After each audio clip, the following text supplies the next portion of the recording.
guys কিমান মৰম চাওক বাইকৰ কাৰণে তিতি বহি ৰখি আছে মোক নিবলৈ স্কুটি লৈ বাহিৰত তিতি বহি ৰখি আছে সাহিল ভাই মজা বৰষুণ দিছে হা আবাক ক'ব লাগে তিতি চা বুলি বৰষুণত হা মই এতিয়া মই আহিছোঁ কাৰণে তিতি আছোঁ মই এনে নহ'লে এতিয়াই ফোন এটা কৰোঁ তুমি তিতি আছা বৰষুণত মই এনেকৈ কম এতিয়া এই ষ্ট্ৰাগল বিহাইণ্ড ট্ৰেণ্ডিং ৰিল বনোৱা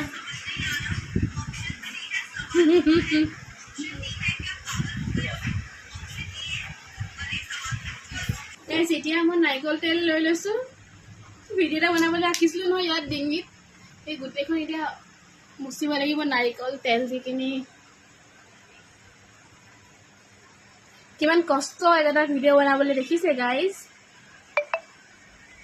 নাৰিকল তেল দিওঁতে কিন্তু লগালগ গুচি গৈছে দেই এইটো গোটেই ডাঠকৈ আঁকিছিলোঁ চব গুচি গ'ল এতিয়া